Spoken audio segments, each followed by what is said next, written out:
Bonjour à tous et bienvenue dans Express Orient. Cette semaine, nous irons d'abord au Liban. Un nombre record de femmes sont en lice pour les législatives.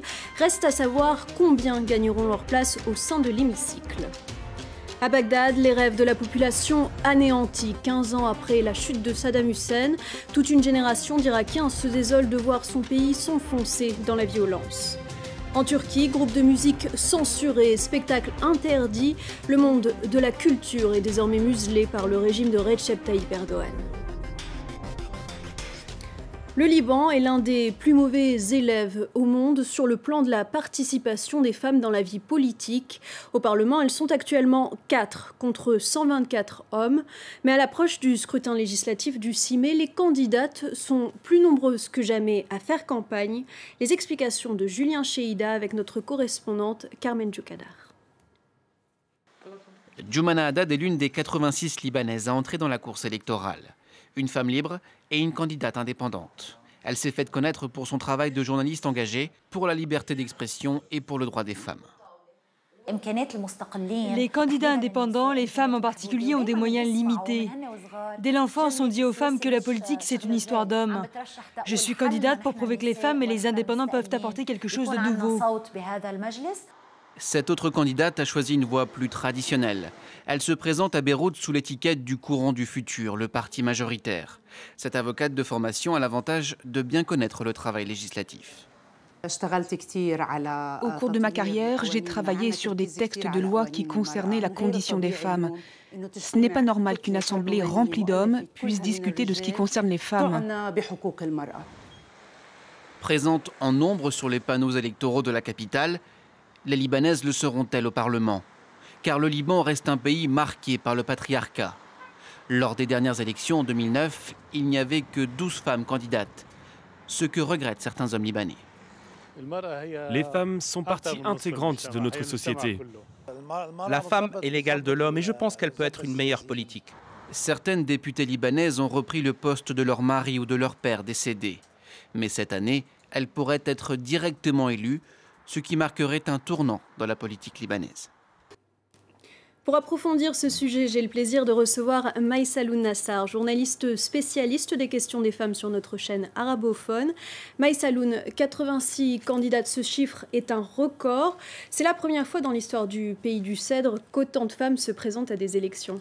Bonjour Valériane, effectivement c'est une première pour les femmes libanaises, une très bonne nouvelle pour toutes les femmes qui ont porté les droits de la femme, la cause de la femme dans ce pays, dans ce petit pays effectivement. On n'avait que 4 députés dans le Parlement libanais il y a 9 ans.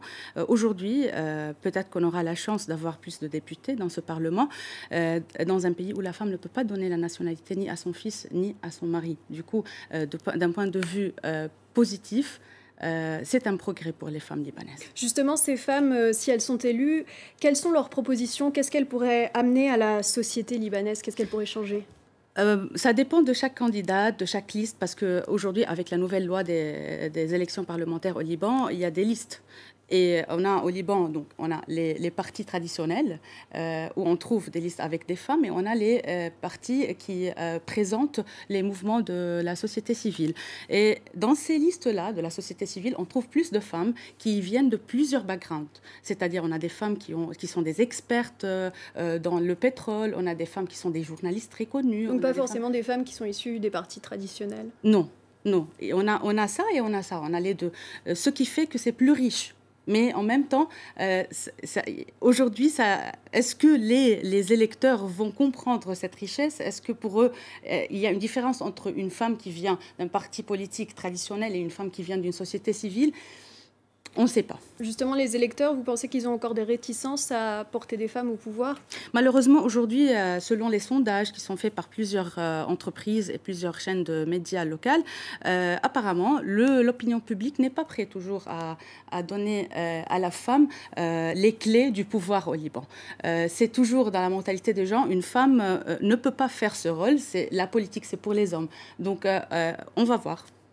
Et justement, donc on disait, comparé au scrutin des années précédentes, le progrès est certes évident, oui. Mais dans l'absolu, 86 candidates, cela ne représente qu'environ 15% des candidats. Oui, relativement, ça reste très, très peu, mais en même temps, Le changement est en train de se passer calmement au Liban. Ça fait plus que 5 ans que la jeunesse, les mouvements de la société civile essayent d'influencer l'opinion publique, de changer la mentalité, en même temps de casser le système confessionnel qui existe au Liban. Le Liban est partagé entre les confessions. Aujourd'hui, même les listes traditionnelles des partis politiques, c'est des listes basées sur des sièges confessionnels. Donc, il y a un travail de la part de la société civile pour casser tout ça, mais ça va prendre du temps. Et la femme, et la cause de la femme fait partie de tout ce travail.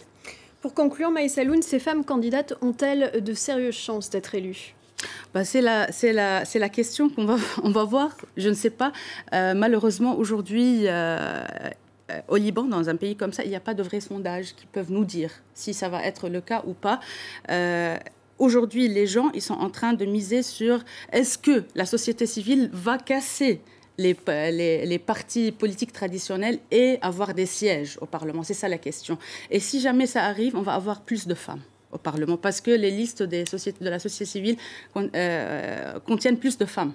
Réponse le 6 mai donc. Merci Maï Saloun pour toutes ces précisions. Merci, en 2003, les États-Unis de George W. Bush lancent l'opération Liberté en Irak. De nombreux Irakiens se réjouissent alors de voir les soldats américains entrer dans Bagdad et renverser Saddam Hussein. Mais 15 ans plus tard, le tableau est loin d'être aussi reluisant. Entre violence et désolation, les habitants ont peu d'espoir pour l'avenir. 9 avril 2003, ces images font le tour du monde. La statue de Saddam Hussein est déboulonnée et le régime chute. Juste en face, Kaïs Al-Shera tient un salon de coiffure, mais il assiste à la scène devant sa télévision. Bagdad est tombé quand la statue est tombée.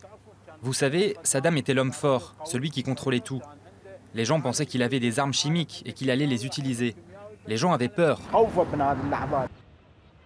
Après l'invasion américaine, l'Irak sombre dans la violence.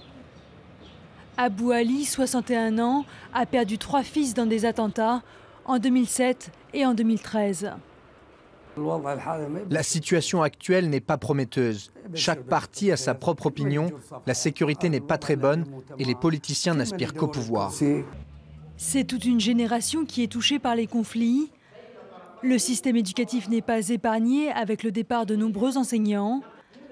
Ali Abbas est professeur de journalisme à l'université de Bagdad et selon lui, le tableau est sombre. Nous nous sommes débarrassés d'une dictature et des guerres, mais en conséquence, nous, les professeurs, avons perdu la sécurité et la sûreté. Nous avons perdu à tous les niveaux. Nous faisons simplement notre travail au lieu d'être créatifs. Après 15 ans de violence, l'Irak affirme avoir gagné son combat contre le groupe État islamique. Et dans tout le pays, les Irakiens aspirent au renouveau, notamment avec les élections législatives en mai prochain. En Turquie, depuis près de 2 ans et le coup d'État manqué, le régime de Recep Tayyip Erdogan ne cesse de durcir sa répression. Après les opposants politiques et les journalistes, les artistes sont à leur tour victimes de censure. Certains contestataires sont même considérés comme des terroristes par les autorités. Des dizaines ont été arrêtés. Stéphanie Pérez est allée à la rencontre de ces artistes dans la ligne de mire du pouvoir. Comment être artiste dans une Turquie sous état d'urgence? Jusqu'où ira la censure dans un secteur culturel mis au pas? Rencontre avec ceux qui sont victimes de la purge. Dans ce quartier d'Istanbul, un local discret. Le studio d'un groupe ultra populaire depuis 30 ans en Turquie, Groupe Yorum. Un collectif engagé proche de l'extrême gauche, opposant farouche au président Erdogan. Leurs concerts mêlant musique traditionnelle et chants contestataires sont pleins à craquer. Enfin, ça c'était avant. Avant l'arrestation de ses principaux chanteurs ces 10 derniers mois.